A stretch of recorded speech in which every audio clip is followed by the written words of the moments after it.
I have a brother that's 10 years older than me, and then a sister that's 3 years, so we were more closer when we were growing up. And a little sister, she's like 7 years younger than me.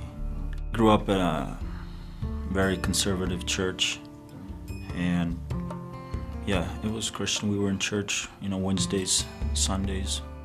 I started off with alcohol. Drugs I was always afraid of. That's like something that I would not touch. Then I got married, and my wife, she grew up in a Christian family, and she never even had a drink in her life, so we were like about the opposite. So we had arguments whenever I drank. 3 years after we were married, I got in a car accident, and that was, I had a DUI. I flipped over on the car.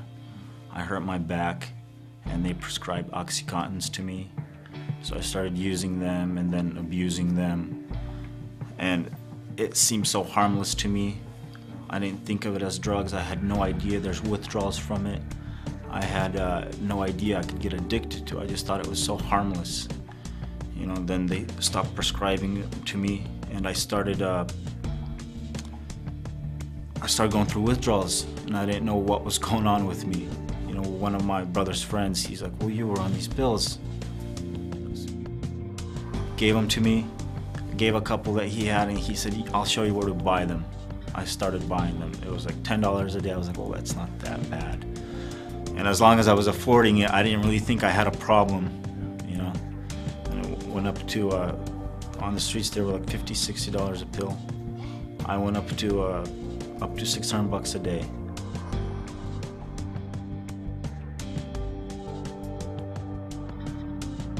I was going to church. I never had a relationship with God, but I was going to church, and later on after the accident, like everything, I started wasting all the money towards that. Before drugs, I never had a missed payment, I had really, I was just in control of my life, and it just fell apart with drugs, and it just sneaked up on me,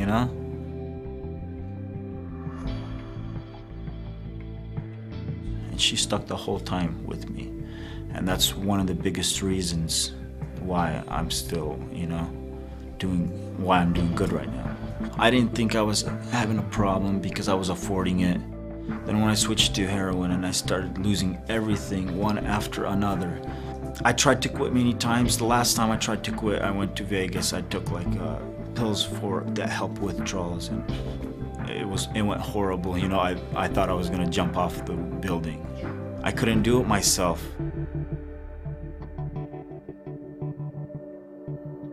After the interview, about 2 weeks, I was ready to go to Portland because I still haven't heard from anybody. I was ready to leave to Portland, and I was supposed to leave on Saturday morning.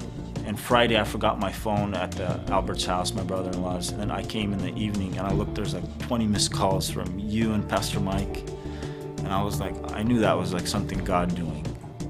I grew up a Christian, but I never had a relationship with God. I didn't even think it was possible to have a real relationship. Whenever I prayed, I thought it was just going somewhere into space. God, I kind of believed God existed, but I didn't think He would hear me. And when I just got into New Heart, my intentions were to actually just come for 3 months. I thought, I'm gonna get clean, the obsession's gonna go away, I have a job waiting for me, my wife will be okay with me for staying 3 months, I have a place to live, and I thought that was it.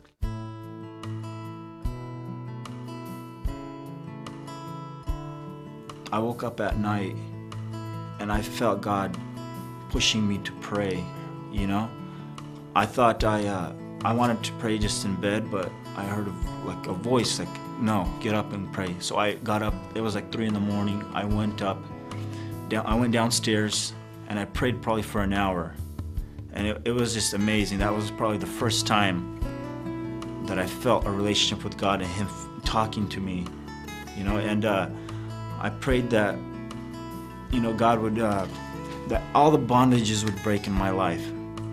That's when it started for me, having a relationship with God. I thought, I need to stay for the whole year to build a solid foundation for my life, because I wasted 3 years and I wasn't strong. I thought I was strong, I wasn't.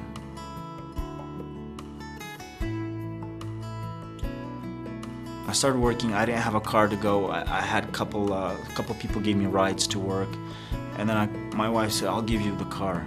So I went down there. I picked up the car, and as I'm driving to Seattle, she calls me. She's all excited. She's like, somebody just donated $5,000 for a car, you know? I was shocked, you know? I was like, wow. And I just left, you know? And she had no idea about it, and I had no idea. And, you know, like, she's watching me, how I have a relationship with God and trusting God completely. And she's starting to do the same too. So she trusted God. She gave me the car, you know, and right away, you know, God proves himself. And I was talking to one of the guys at the house. I'm like, what am I gonna do? Where am I gonna work? I have no idea, you know. And then 2 days later, Rodney called me. I need you on Monday. You know, I started working Monday, 3 days a week. And then I get another call from Portland. Hey, I need you to design kitchens for me. And then I get another call from another guy. I need you to work for me, you know. I get some friends doing remodeling. They have a remodeling business. They need a supervisor for theirs. So it's like all these options God is like pouring into my life. It's like, here you go. You know, you chose to follow me. You choose what you want. You know, I sometimes think that I needed to go through all the, you know, what the devil meant for like evil. You know, God turned it into good, because now I have, you know, so much knowledge about God. I have a relationship. I can lead my wife. I can teach my kids. They're going to be my, you know, disciples. You know, I'm going to teach them how to follow the Lord.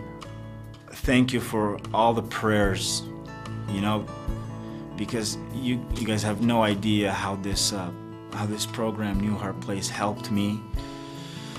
I tried so many ways to quit myself. It's impossible to do it on your own, because it's literally it's chains. You got chains, and the devil's dragging you where he wants you when you're in addiction. You know, the only way is Jesus. You have to surrender completely. You have to trust him completely and surrender.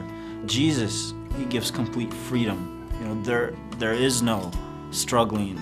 You know, it's just freedom. It's amazing. So, you know, submitting to God completely and following him, that's the only way. Jesus did so much for me. He took me out of the pit. You know, how can I not serve him and worship him? It's just amazing. I love it.